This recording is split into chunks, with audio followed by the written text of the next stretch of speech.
வணக்கம் மக்களே, இது உங்க கிருஷ்ண கர்ப்பிணி கேந்திராவோட போட்காஸ்ட். நான் உங்களோட pregnancy coach major Prema Praveen. So இன்னைக்கு நாம இந்த பதிவுல என்ன பார்க்க போறோம் அப்படின்னா, என்னோட இந்த கிருஷ்ண கர்ப்பிணி கேந்திரா இயக்கத்தை நம்ம ஆரம்பிச்சு கரெக்டா 1 மாசம் ஆகுதுங்க. இந்த 1 மாசத்துல நான் எல்லாம் நம்ம புதுசா ஆரம்பிக்கும் போது எதுவுமே நமக்கு கொஞ்சம் கஷ்டமா தானே இருக்கும். ஸோ வந்த பேஷண்ட்ஸ் என்னோட பதிவுகளை பார்த்துட்டு ஒரு 15-16 பேர் என்கிட்ட கவுன்சிலிங்க்கு வந்தாங்க. அது என்னோட முதல் கட்ட வெற்றின்னு கூட நான் சொல்லலாம். 15 பேருக்கு நான் கவுன்சிலிங் கொடுத்துருக்கேன் அப்படின்னு அவ்வளோ நம்பிக்கை இருந்து அவங்க வந்திருக்காங்க. ஸோ அந்த நம்பிக்கைக்கு நான் உங்களுக்கு ரொம்ப கடமைப்பட்டிருக்கேன். நன்றி.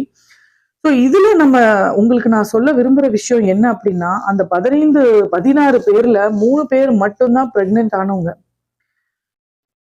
2 ஆன்டினேட்டல் ஒரு போஸ்ட்நேட்டல் கவுன்சிலிங் கொடுத்தேன். மீதி இருக்க 13 பேருமே ட்ரையிங் டு கன்சீவ் டிடிசி கப்பல் தான்.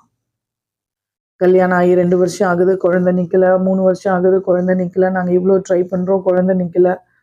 ஸோ இந்த மாதிரி இன்ஃபர்டிலிட்டி ரேட்ஸ் நிறைய இருக்கு அப்படிங்கிறதுனால என் மனசுக்கு தோணுச்சு. ஸோ ஒரு யூஸ்ஃபுல்லான உங்களுக்கு ஒரு பதிவை போடலான்னு சொல்லி அதனாலதான் இந்த பதிவை போடுறேன். இந்த பதிவுல நம்ம ரொம்ப டீட்டெயிலா, அதாவது ஒரு குழந்தையின்மை அப்படிங்கிறதுக்கு நிறைய காரணங்கள் இருக்கு. ஒரு பெண் மட்டுமே காரணம் இல்லை, ஆணும் பெண்ணும் சேர்ந்து 2 பேரு தான் காரணம். அது இல்லாம இருக்கிறதுக்கு நிறைய ஃபேக்டர்ஸ் இருக்கு. ஹெல்த் கண்டிஷன், நம்மளோட லைஃப் ஸ்டைல், நம்மளோட ஃபுட் ஹேபிட்ஸ், நம்மளோட ஒர்க்கிங் ஸ்டைல், நம்மளோட எமோஷனல் ஹெல்த், நம்மளோட மென்டல் ஹெல்த், நம்மளோட கிளைமேட்டிக் கண்டிஷன்ஸ்க்கு நம்மளோட உடம்பு எப்படி, என்விரான்மெண்ட், எல்லாமே நிறைய ஃபேக்டர்ஸ் இருக்குங்க. ஸோ நான் உங்க எல்லாருக்குமே ஒரு ரெக்வஸ்டா கேட்டுக்கிறேன், சொல்லிக்கிறேன். எந்த ஒரு காஸ்ட்லி ட்ரீட்மெண்ட்டுக்கு போறதுக்கு முன்னாடியோ, வலி வேதனை அனுபவிக்கிறதுக்கு முன்னாடியோ கொஞ்சம் உங்க லைஃபை ஒரு சின்ன மாடிஃபிகேஷன் பண்ண முயற்சி செஞ்சு பார்த்துட்டு போங்கன்னு தான் சொல்றேன். ஏன்னா ஒரு கன்செப்ஷனுக்கு நம்மளுக்கு ஒரு சப்போர்ட் தேவைப்படுது அப்படிங்கும் போது அங்க மெடிக்கல் சப்போர்ட் நீங்க எடுத்துதான் ஆகணும். ஆனா அதுக்கு முன்னாடி நீங்க இயற்கையாவே ட்ரை பண்ணி பார்க்கலாம். ஏன்னா குழந்தை பேருன்றது ரொம்ப இயற்கையான ஒரு விஷயங்க. கடவுள் அதை ரொம்ப அழகா படைச்சிருக்காரு. கர்ப்பப்பைய பெண்ணுக்கு பொருத்தி அதுக்குள்ள ஒரு கருவை உருவாக்கி வச்சு 9 மாசம் கன்செப்ஷன்ல இருந்து 9 மாசம் வரைக்கும் அந்த கருவை கண்ணுக்கு தெரியாம உள்ளுக்குள்ள வளர்த்து டெலிவரி ஆகும் போதும் உங்களோட பாடி தன்னை தானே ரெடி ஆகி பெயின் வர வைக்கும் இல்லையா? So it's a completely natural process. So அந்த நேச்சுரல் ப்ராசஸை நாம ஏன் ஹார்மோனல் இன்ஜெக்ஷனை எடுத்து நம்ம வலி வேதனையை அனுபவிச்சு பல லட்சங்களை கொடுத்து எதுக்கு நஷ்டப்படணும், கஷ்டப்படணும்? அது நம்மளுக்கு ரொம்ப அத்தியாவசியமா இப்ப வேற எந்த ஆப்ஷனுமே இல்லை அப்படிங்கிற பட்சத்துல கண்டிப்பா மெடிக்கல் எய்டு நீங்க எடுத்துதான் ஆகணும். அதை நான் மறுக்கல. ஆனா அதுக்கு முன்னாடி முயற்சிகள் கொஞ்சம் லைஃப் ஸ்டைல் சேஞ்சஸ், உங்களோட ஃபுட் ஹேபிட்ஸ் இதெல்லாமே நீங்க மாத்தி பார்த்தீங்கன்னா கண்டிப்பா இதெல்லாம் உங்களுக்கு உதவி செய்யும். ஒரு பாசிட்டிவிட்டியை உருவாக்கி உங்களுக்கு உதவும் அப்படிங்கிறது என்னோட எண்ணம். ஸோ எந்த ஒரு ட்ரீட்மெண்ட்டுக்கு போறதுக்கு முன்னாடியும் நீங்க 30 வயசுக்குள்ள பெண்களா இருந்தீங்க அப்படின்னா உங்களோட 1 வருஷ காலம் எந்த ஒரு கருத்தடையும் யூஸ் பண்ணாம தாம்பத்தியத்துல இருந்து குழந்தை இல்லை அப்படின்னா நெக்ஸ்ட் ஸ்டெப் நீங்க யோசனை பண்ணலாம். இன்ஃபர்டிலிட்டி அதுன்னு சொல்லலாம், பிரைமரி இன்ஃபர்டிலிட்டி. குழந்தை பிறந்து செகண்ட் குழந்தை கன்சீவ் ஆகலைன்னா அதுக்கு பேரு செகண்டரி இன்ஃபர்டிலிட்டின்னு சொல்லுவாங்க. 35 வயதுக்கு மேற்பட்ட பெண்களா இருந்தீங்க அப்படின்னா கண்டிப்பா 6 monthsலயே கன்சீவ் ஆகணும். ஆகலைன்னா நீங்க டாக்டரை கண்டிப்பா அணுகுமுறை பண்ணணும். ஏன்னா நம்மளோட எக் குவாலிட்டிஸ், அதாவது பிறந்து அந்த பியூபர்ட்டி ஏஜை ரீச் ஆகும் போது பெண்களுக்கு எல்லாருக்குமே 2 மில்லியன் முட்டைகள் இருக்கும். அதுக்கப்புறம் நமக்கு பீரியட் ஸ்டார்ட் ஆகி பீரியட்ஸ்ல ஒரு எக்கா ரிலீஸ் ஆகி வர வர வர அதோட எண்ணிக்கையும் கம்மியாயிடும். அதுவும் அந்த ஃபர்டிலிட்டி ஏஜை நம்ம தாண்டும் போது 30 வயசு தாண்டும் போது அந்த எக்ஸோட குவாலிட்டிஸும் கம்மியாக ஆரம்பிச்சிடும். அதுலயும் கொஞ்சம் ஒபீஸ் ஆயிட்டாங்க, வெயிட் கெயின் ஆயிடுச்சு, ஹார்மோனல் இம்பேலன்ஸ்ன்னு சொன்னா அந்த இருக்கிற முட்டைகள்லயே ஒரு 15,000-20,000 முட்டை தான் இருக்கும். அதுவுமே குவாலிட்டி இல்லாம இருக்கும். அந்த மாதிரி ஆயிடும். ஸோ அதனால உங்களோட ரைட் ஏஜ் பார்த்து நீங்க உங்களோட பிரெக்னன்சியை பிளான் பண்ணுங்க. 2வது, பிளான் பண்ணும்போது ஃபர்டைல் விண்டோன்னு சொல்ற அந்த ஓவுலேஷன் டைம்ல பிளான் பண்ணுங்க. ஓவுலேஷன் டைம்னா என்ன அப்படின்னா உங்களோட முட்டை உருவாகி வெளியேற நேரம். ஸோ உங்களோட முட்டை வந்து எப்போ உருவாகுதுன்னா உங்களோட பீரியட்ஸோட டேட்ல இருந்து கரெக்டா 14 நாள் எண்ணிக்கோங்க. அது வந்து இப்போ January 26 அப்படின்னா அதுல இருந்து ஒரு 14 நாள் நீங்க மைனஸ் பண்ணிக்கிட்டீங்கன்னா உங்களோட ஃபர்டிலிட்டி டைம் வந்துடும். So February 12. ஸோ அந்த 12ன்னும் போது அந்த 12க்கு முன்னாடி இருக்க 5 நாள் நீங்க கொஞ்சம் கவனமா இருக்க வேண்டிய நாள். அந்த 5 நாள்ல வந்து 5, 8, 9, 10, 11, 12.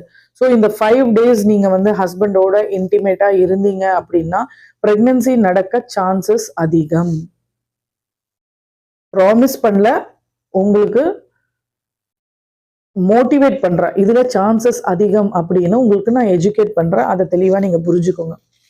சரியா? ஸோ ஏன் அப்படின்னா ஏன் இந்த 5 நாள் மட்டும் ஸ்பெஷலா, மாசத்துல இருக்க 30 நாள்ல இந்த 5 நாள் மட்டும் ஸ்பெஷல்னா, அந்த முட்டை கரெக்டா உருவாகிற நேரத்துல அந்த ஸ்பெர்ம் கிட்ட வந்தாதான் அது வந்து சீக்கிரத்துல அட்டாச் ஆகி பெனிட்ரேட் ஆகி கரு உருவாக நிறைய வாய்ப்புகள் இருக்கு. ஸோ அந்த வாய்ப்புகள் இருக்க டைமை பயன்படுத்திக்கிறது தான் புத்திசாலித்தனம். ஸோ அந்த 5 நாளுக்கு வந்து அந்த 5 நாளுக்கு முன்னாடி நீங்க வந்து இருந்தீங்க அப்படின்னா அது வந்து கன்செப்ஷன் சான்சஸ் வந்து ரொம்ப கம்மி, 8% தான் ஆகும்.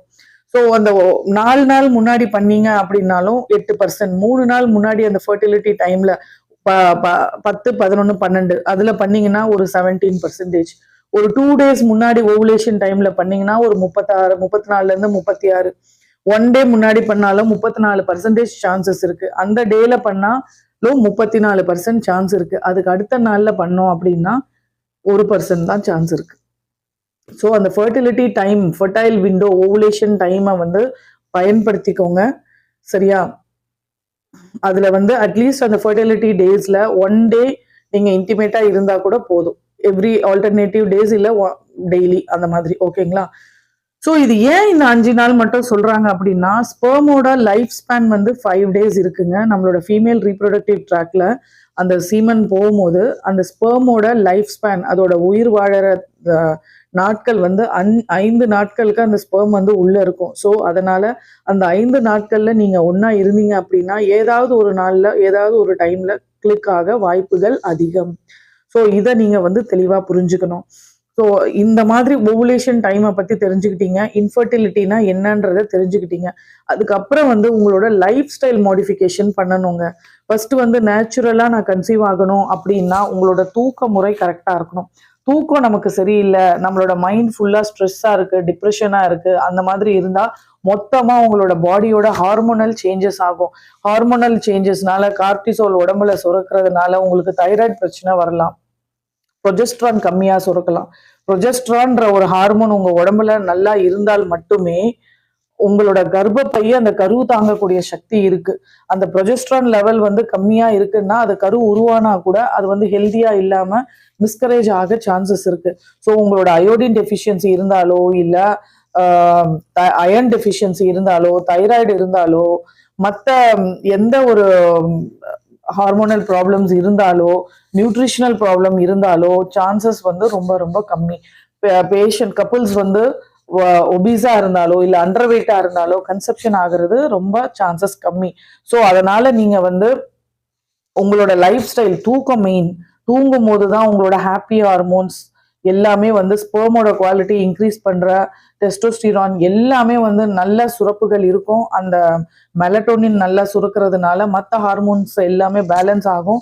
ஸோ ஒருத்தருக்கு கண்டிப்பா 7ல இருந்து 8 மணி நேரம் கண்டிப்பா தூக்கம் ரொம்ப முக்கியம். உங்களோட டயட் மாடிஃபிகேஷன், ப்ராசஸ்டு ஃபுட், அதாவது பிரெக்னன்சி பிளானிங் அப்படின்னா அது ஓவர் நைட் மிராக்கிள் கண்டிப்பா பண்ண முடியாதுங்க. அட்லீஸ்ட் மினிமம் 90 days உங்களோட பிளானிங் இருக்கணும். 90 days நீங்க வந்து அந்த பெண் கரு தரிக்க போற அந்த பெண் ஃபோலிக் ஆசிட்ன்ற மாத்திரை சப்ளிமெண்ட்டை நீங்க அதை எடுத்துக்கணும். அதுக்கப்புறமா உங்களோட டயட், எக்ஸசைஸ் எல்லாமே நீங்க வந்து மாத்தணும். கம்ப்ளீட் சுகர், கெஃபைன் எல்லாத்தையும் ஸ்டாப் பண்ணணும். இயற்கையா வர நம்மளோட மில்லட்ஸ், நம்மளோட ராகி, நம்மளோட கம்பு, சோளம், அதுக்கப்புறமா வந்து இயற்கையான ஃபுட்ஸ் எல்லாம், ப்ராசஸ்டு ஃபுட்ஸ், பீஸா, பர்கர், அதுக்கப்புறமா மேகி, இந்த மாதிரி ப்ராசஸ்டு ரீஃபைன்டு கார்ப்ஸ் இதெல்லாம் சாப்பிட்றத விட்டுட்டு நம்மளோட வீட்டில் இருக்க ஹெல்தி ஃபுட்ஸை நம்ம சாப்பிட்டுட்டு நல்லா தூங்கணும், கொஞ்சம் மெடிடேஷன் பண்ணணும். ஒர்க் அவுட், ரொம்ப ஈஸியான ஒர்க் அவுட்னா ஸ்கிப்பிங் பண்ணலாங்க. வீட்டிலேயே நீங்க வெளியில எனக்கு போக நேரம் இல்லைன்னா யோகா ப்ராக்டிஸ் பண்ணுங்க, பட்டர்ஃப்ளை போஸ், கொஞ்சம் ஹிப் வந்து ஓப்பன் ஆகுற மாதிரி தேவி ஆசனம், மலாசனம், இந்த பட்டர்ஃப்ளை போஸ் இதெல்லாம் நீங்க வந்து சின்ன சின்ன ஆசனாஸ், அதுக்கு வந்து சின்ன இடம் இருந்தாலே போதும், வெளியில போகணும்னு இல்லை. ஸோ அந்த மாதிரி நீங்க உங்களோட ஸ்ட்ரெஸ் லெவல்ஸை ஜீரோ பண்ணாலாம், உங்களோட பிசிக்கலி இருக்க ஒபிசிட்டியை கம்மி பண்ணாதான் உங்களோட எக் குவாலிட்டி நல்லா ஆகும். நல்ல பொருட்களை சாப்பிட்டாதான். இந்த டயட்டை பத்தி இன்னொரு வீடியோ நான் எலாபரேட்டா நான் போடுறேன், இன்னொரு பதிவு நான் சொல்றேன். இப்போ வந்து ஜென்ரலா உங்களுக்கு ஒரு அவேர்னஸ் வீடியோவா இதை நான் சொல்லிட்டு இருக்கேன். ஸோ உங்களோட diet, exercise, life style, smoking, alcohol consumption இருந்தால் 3 மாசத்துக்கு அந்த ஆண் நிறுத்தணும். அப்பதான் அவங்களோட ஸ்பெர்மோட குவாலிட்டி நல்லா இருக்கும், ஈஸி கன்சப்ஷன் ஆகும். ஸோ இது வந்து எப்பவுமே வந்து ஒரு டீம் ஒர்க் மாதிரி தான். ஹஸ்பண்ட் ஒய்ஃப் 2 பேருமே சேர்ந்து தான் செய்யணும். வந்து ஒய்ஃப் மட்டும் ஒர்க் அவுட் பண்ணிட்டு ஹஸ்பண்ட் வந்து இல்லை. ஏன்னா எல்லாமே ரொம்ப நேரம் உட்கார்ந்து செய்யற வேலைகள் இருக்கிறதுனால, ஒரே பொசிஷன்ல இருக்கிறதுனால அவங்களோட ஸ்பெர்ம் குவாலிட்டிஸ் வந்து கம்மியாக நிறைய வாய்ப்புகள் இருக்கு. ஸோ வெளியில இருந்து எந்த ஃபுட்ஸும் சாப்பிட்றத அவாய்ட் பண்ணி இந்த மாதிரி சின்ன சின்ன மாற்றங்கள்ல உங்க வாழ்க்கையில நீங்க எடுத்துட்டு வந்தீங்க அப்படின்னா உங்க பாடி ஹீல் ஆகுறது நீங்களே உணர்வீங்க. உங்க வெயிட் லூஸ், எக்ஸ்ட்ரா வெயிட்ஸ் எல்லாம் லூஸ் ஆகி உங்களோட பாடி ஹீல் ஆகி கொஞ்சம் நீங்க ஹெல்த்தியா ஆகுறத நீங்களே ஃபீல் பண்ணுவீங்க. அப்படி ஃபீல் ஆகும்போது கரெக்டா ஆகிற ஓவுலேஷன் டைம், அந்த ஃபர்டைல் விண்டோல நீங்க இன்டிமேட் ஆனீங்க அப்படின்னா கண்டிப்பா நிறைய சான்சஸ் இருக்கு நீங்க கன்சீவ் ஆகிறதுக்கு நேச்சுரலி. ஸோ நேச்சுரலி கன்சீவ் ஆக என்னென்ன ஃபுட்ஸ் எல்லாம் சாப்பிடலான்றத நான் நெக்ஸ்ட் போட்காஸ்ட்ல உங்களுக்கு சொல்றேன். இந்த வீடியோ உங்க மனசை ஆறுதல் படுத்தி இருந்தாலோ, இல்லை என்னோட கண்டென்ட் உங்களுக்கு பிடிச்சிருந்தாலோ, உங்களுக்கு ஒரு பாசிட்டிவ் மோட்டிவேஷன் கொடுத்துருந்தாலோ ஒரு லைக் பண்ணுங்க, நம்ம சேனலை சப்ஸ்கிரைப் பண்ணுங்க. வேற தேவை இருக்க சகோதர சகோதரிகளுக்கு மறக்காம இதை ஷேர் பண்ணுங்க. தேங்க்யூ.